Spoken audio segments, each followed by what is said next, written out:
Fourth point is this whole thing called motivation. People might be focusing on the result that they want, not the problem. Maybe they are very clear about what they want. Maybe they have a purpose also. But then you have to get up and go to the gym and do the leg squats. The leg squats are the killer workout. Right? So then the motivation gets a little bit challenged. Right? No, yaar, it's a winter morning in Pune. It's 6 degrees Celsius. Who will get up and go? It's a nice weather to stay tucked in the blanket. Right? Motivation. Motivation is something that either if you have it, then it will fuel your purpose into action. If you don't have it, the purpose will remain a purpose, but there will be no action. How do you check whether there is motivation or not? So you have to realize there are two types of motivation. One is reward motivation, and second is punishment motivation, the carrot and stick motivation. Both are equally important by themselves. The question is which drives this person the most. As far as weight loss goals is concerned, people focus on the reward motivators. And maybe they are habitually driven towards reward motivators also. But then the nature of the goal itself is such that if you put a punishment motivator and you see how they will get into action mode. Right? One health related issue crops up which requires some kind of hospitalization or medical diagnosis that this is going to go bad and worse, and then they start taking everything seriously. Sometimes not even then. So you have to ask people the simple question that if you don't achieve the goal, what will you gain and what will you lose? And if you do achieve the goal, what will you gain and what will you lose? Let me put this.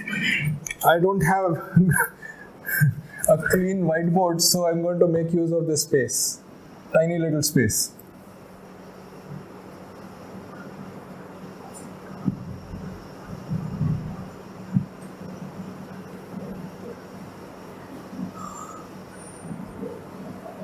Okay. Quadrant 1, quadrant 2. Quadrant 3, quadrant 4. What will you gain by achieving the goal? That's the reward.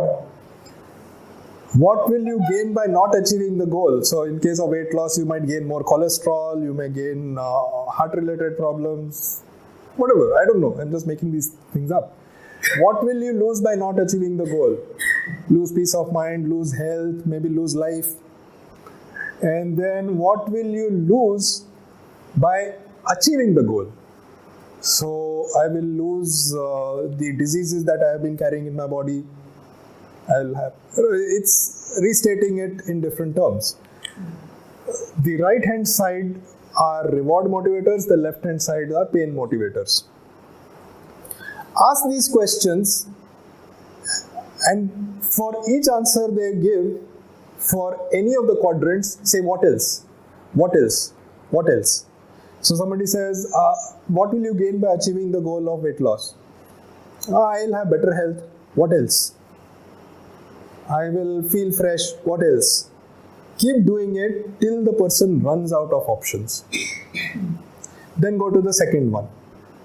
What will you gain by not achieving the goal? Sometimes they may run out of options. They can't even answer it, or sometimes it's only one or two options. Once you have all the answers, even if you're doing it for yourself, once you have all the answers, look at those answers. Are they really paining you enough? Are they really rewarding you enough?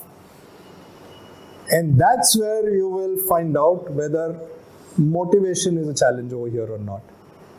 You need to have enough pain and enough gain in your motivation drivers. If you don't have that, then point is those answers are all surface level answers.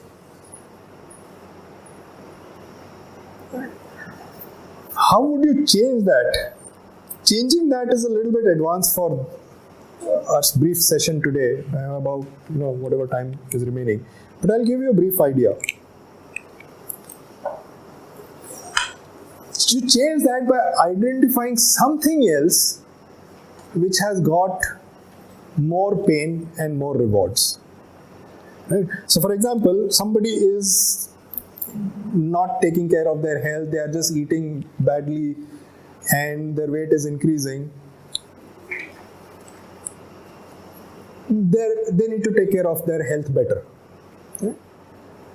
Maybe they don't have their purpose, maybe they don't have their own motivation, but you can create motivation in them by asking them. Maybe, find out. They may love that this person may love their child very much, but the child could be demonstrating some symptoms that the child is also beginning to eat badly and take less care of the health. You can ask this person, do you want this happening to your child? You may not care for your life, but you want this happening to your child. Now, in this case, they may say, no, I have to set an example for my child, and that's how the motivation may come. Right? Motivation, the pain motivation and reward motivations may not necessarily exist in the context of the goal, but it may exist in some other context. So you can always attach the goal to that context. And then the motivation can be triggered. Understood? For example? The example that I gave. Yeah. One of my biggest motivators is, for my fitness goals, is very clear, and it's a pain motivator. The pain motivator for me is that no matter what happens, but when I grow old, I don't want my daughter to go through the headache of me being in the hospital. I have gone through that headache for my parents. Believe me, my life had become a complete mess at that time. I don't want and my only wish is that when the day comes for me, I go. No hospitalization. We do not have a concept called DNR in India. Do not resuscitate legally. Point is, I do not want to be resuscitated. If something happens, let me go. It's a pain motivator. Right? To avoid that hospitalization, what is most important for me, and to avoid my daughter going through all that headache, I have to maintain my fitness levels from now. So originally it didn't start off with that, but it became that. And that is, at any point of time I feel that if the winter is too cold, this motivation kicks in.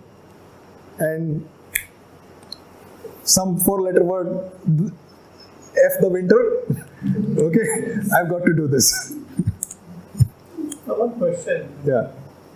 Motivation, positive or negative, understood, but does motivation have to be there? I mean, are we assuming? If you are not motivated, you won't convert your purpose into action. There has to be some motivation.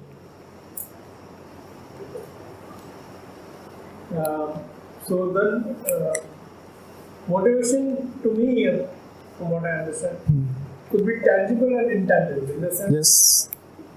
So both are. Yeah. It could be tangible, it can be intangible. Only thing is, it has to have a deep connect. It has to have a deep emotional connect. If it's just surface level, I'll make more money, I will lose money. These are surface level motivations. The deep connect is the drive that it generates in your body and in your mind. Motivation the only tool, or there are others also? Motivation is a particular type of feeling. When I use the word motivation, it's a feeling. Okay. Motivation is not a tool. No, it's an enabler. It's like the word you use. Yes. It fuels the. Yes. Purpose also fuels, right? If you don't have a purpose, again, it won't. You may have a lot of motivation, but if you don't have a purpose, then the action will be, random actions that you're taking. They'll be distributed all across. They'll not be cohesive action. Also, I mean, we have kind of been set up in a society where many a times we are waiting for someone else to motivate us. Parent will motivate us, Yes. wife So- will motivate us, the teacher will motivate us. So that's where the question of internal motivation versus external motivation also comes in. Some people are habitually internally motivated people. Some people are habitually externally motivated people. It's one of the subconscious patterns. I would say that then in case of that person, you have to create external motivators for them. You have to set up a mechanism so that the external motivation is generated. Like for example, some people want a gym buddy, right? It's an external motivator. But once you make it works brilliantly. But this kind of a personality will always be more of a follower kind of mentality. No, I won't subscribe to that. I won't. Yeah. It could be a leader also. I mean, if the dominant nature is always looking up to a person. No, that what you're referring to is whether it's a person who is passive versus active. I'm saying a person could be active but still with external motivation. I want to gym, but I want a gym buddy with me. That's an example of an active person with external motivation.